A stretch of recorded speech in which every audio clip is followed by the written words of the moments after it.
یومئذ تحدث اخبارہا، زمین جس دن گواہی دے گی۔ حضرت ابو ہریرہ رضی اللہ تعالیٰ نے ارشاد فرماتے ہیں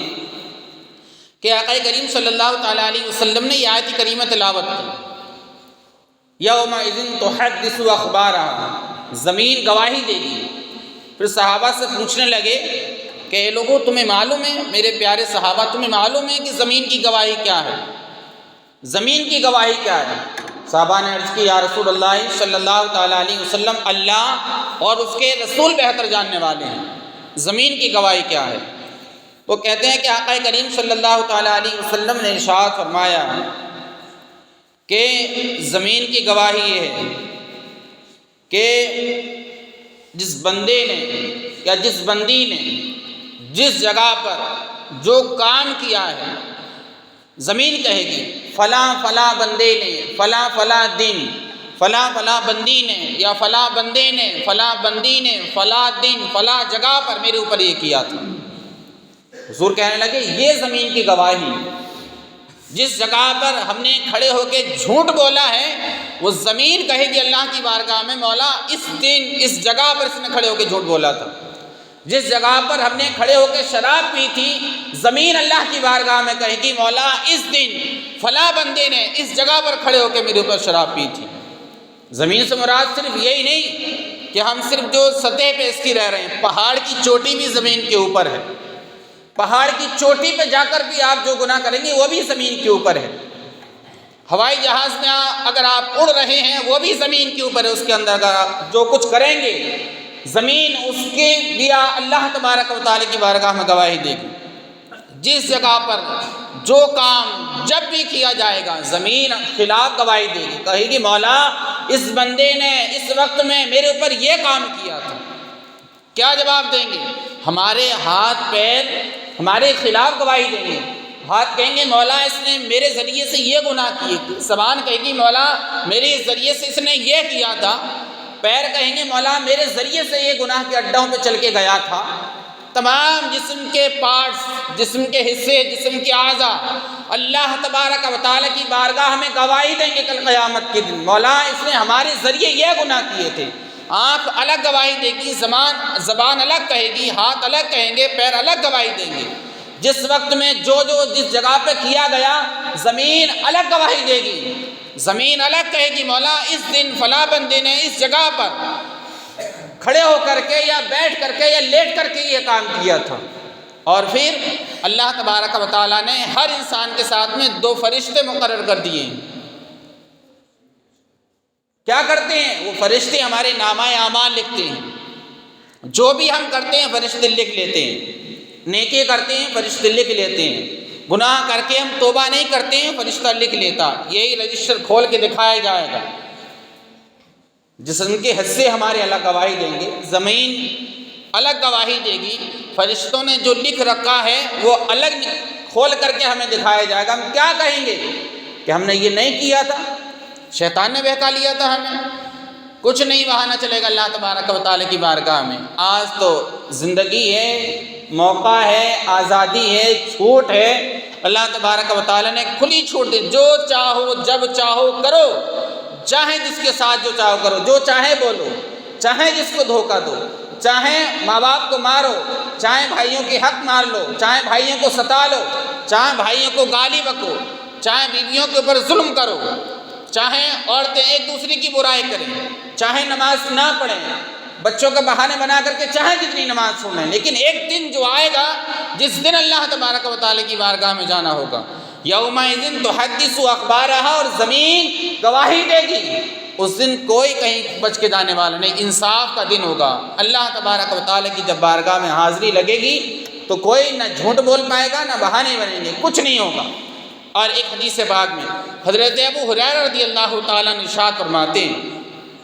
کہتے ہیں کہ آقا کریم صلی اللہ تعالیٰ علیہ وسلم نے ارشاد فرمایا کہ جو بھی بندہ مرتا ہے، جو بھی بندی مرتی ہے، تمام شرمندہ ہوں گے، سب لوگ شرمندہ ہوں گے۔ کہا یا رسول اللہ کیسے؟ آقا کریم صلی اللہ تعالیٰ علیہ وسلم نے ارشاد فرمایا کہ جو نیک لوگ ہیں، نمازی، متقی، پرہیزگار ہیں، کل قیامت کے دن کہیں گے مولا ہمیں موقع ملتا تو ہم اور زیادہ نیکیاں کر لیتے، اور زیادہ ہم نمازیں پڑھتے، اور زیادہ ہم روزے رکھتے، اور زیادہ قرآن کی تلاوت کرتے، شرمندہ ہوں گے، اور زیادہ صدقہ خیرات کرتے، زکوٰۃ دیتے، والدین کی خوب فرما برداری کرتے۔ جو نیک لوگ ہوں گے وہ اللہ کی بارگاہ میں کہیں گے مولا اگر ہمیں زندگی ملتی تو ہم اور زیادہ نیک کام کرتے، لیکن جو گنہگار ہوں گے وہ شرمندہ ہوں گے کہ اللہ تبارک و تعالیٰ تو نے ہمیں زندگی دی، ہم سمجھ نہ سکے اور ہم نے اپنی جانوں پہ گناہ کر کے ظلم کیا اور ہم نے توبہ نہ کی، معافی نہیں مانگی، شیطان کی پیروی کرتے رہے، نفس کی خواہشات پہ عمل کرتے رہے، کچھ نہیں کر پائے، شرمندہ ہوں گے تمام لوگ۔ تو وہاں کی شرمندگی سے بہتر ہے کہ آج ہی اور ابھی انسان زندگی کو غنیمت سمجھ کے اور موقع سمجھ کے کہ اللہ تبارک و تعالیٰ نے ہمیں زندگی دی ہے، ایک ہی زندگی دی ہے، یہ نہیں کہ بار بار جنم ملے گا، 7 جنم ہوں گے، ایک ہی جنم ملا ہے آپ کو، ایک ہی بار دنیا میں آئے اور دوبارہ دنیا میں نہیں آنا ہے۔ اسی دنیا میں چاہے جو کر لو، چاہے جتنے نیک کام کر لو، چاہے جتنے برے کام کر لو، جو نیک کام کرے گا اللہ تبارک و تعالیٰ ان کے لیے بہتر بدلہ عطا فرمائے گا، اور جو نیک کام نہیں کرے گا گناہ کر کے اپنی زندگی کو ایسے ہی خواہشات میں گزار دے گا تو اس کا کیا ہوگا، اللہ تبارک و تعالیٰ اس بندے کو پھر عذاب میں گرفتار کر دے گا۔ اللہ تبارک و تعالیٰ نے ایک جگہ پر کیا ارشاد فرمایا، ان بطش ربک لشدید، بے شک تیرے رب کی پکڑ جو ہے بہت سخت ہے۔ ماں باپ سے بھاگ سکتے ہو، استاد سے بھاگ سکتے ہو، گھر والوں سے، بستی والوں سے، دنیاوی حکومت سے، بادشاہ سے، تمام چیزوں سے بھاگ سکتے ہو، لیکن جب اللہ تبارک و تعالیٰ پکڑ کرے گا تو دنیا کائنات کے اندر کسی کے اندر اتنی مجال نہیں کہ اللہ کی پکڑ سے کوئی بچا لے۔ اس لیے اللہ تبارک و تعالیٰ نے موقع دیا ہے، اور اللہ تو اپنے بندے کی توبہ کو پسند کرتا ہے۔ انسان گناہوں سے معافی مانگے، توبہ کرے، اللہ کی بارگاہ میں گر گرائے، مولا تو ہی تو ہمارا رب ہے، مولا تو نے ہی تو ہمیں پیدا کیا ہے، تو ہی تو ہمیں کھلاتا پلاتا ہے، تو ہی تو ہمیں رزق دیتا ہے، تیری بارگاہ سے اور کہاں ہم جائیں گے، تیری بارگاہ سے چھٹ کے اور کہاں جائیں گے، کس کی بارگاہ ایسی ہم اس کی بارگاہ میں جا کر کے روئیں گر گرائیں، مولا تو ہی معاف کرنے والا ہے، تو ہی ہمیں رزق دینے والا ہے، تو نے ہی زندگی دی ہے، تو ہی کھانے پینے کو دیتا ہے، تو نہیں معاف کرے گا تو کون معاف کرے گا۔ جب اللہ کی بارگاہ میں ایسے گر گرا کر کے اللہ کی بارگاہ میں دعا کی جاتی ہے، معافی مانگی جاتی ہے، پھر اللہ تبارک و تعالیٰ کے پیارے حبیب ارشاد فرماتے ہیں اگر کوئی بندہ جوان اللہ کی بارگاہ میں روئے اور آنسو بہائے اور اس کے جسم کا رونگٹا رونگٹا کھڑا ہو جائے کہ بال، اللہ کے حبیب صلی اللہ تعالیٰ علیہ وسلم نے ارشاد فرمایا کہ اللہ تبارک و تعالیٰ اس کو تمام گناہوں سے پاک اور صاف کر دیتا ہے۔ پھر کہا گیا کہ جو خوف خدا سے روتے ہیں بندے، ان کی آنکھوں میں جو آنسو آتے ہیں ان آنسوؤں کو جبریل امی ایک پیالے میں جمع کر لیتے ہیں۔ بہت لمبی حدیث ہے، بس مختصر میں 2 بات میں، جب جہنم کی آگ حضور کی امت کے اوپر آ رہی ہوگی، تیزی سے آئے گی جہنم کی آگ حضور کی امت کے اوپر، لوگ نمازیوں کا واسطہ دیں گے، روزے رکھنے والوں کا واسطہ دیں گے، صدقہ کرنے والوں کا واسطہ دیں گے، والدین کے ساتھ فرما برداری کرنے والوں کا واسطہ دیں گے، اے آگ تجھے نمازیوں کا واسطہ، روزے رکھنے والوں کا واسطہ، پیچھے ہٹ جا، چلی جا پیچھے، لیکن جہنم کی آگ پیچھے نہیں ہٹے گی۔ اتنے میں جبریل امی آئیں گی، ایک پیالے میں پانی لے کر کے اس سے چھینٹیں اس آگ کے اوپر ماریں گے جہنم کی، وہ آگ پیچھے ہٹ کے چلی جائے گی۔ پھر آقا کریم صلی اللہ تعالیٰ علیہ وسلم کی بارگاہ میں عرض کریں گے مولا اے اللہ کے نبی، اے اللہ کے حبیب، اس پیالے کے اندر وہ پانی تھا جب آپ کی امت کے لوگ، آپ کی امت کے لوگ، آپ کے غلام، آپ کی امت میں کلمہ پڑھنے والے لوگ جب رویا کرتے تھے خوف خدا کی وجہ سے، تو اللہ مجھے حکم دیتا تھا کہ اس کا آنسو زمین پہ نہ گرے، پیالے میں جمع کر لو، کل قیامت کے دن جب آگ بھڑکے گی تو ان آنسوؤں کو جہنم کے اوپر ڈالنا ہے، جہنم کی آگ کے اوپر، جس سے آگ بجھ جائے گی۔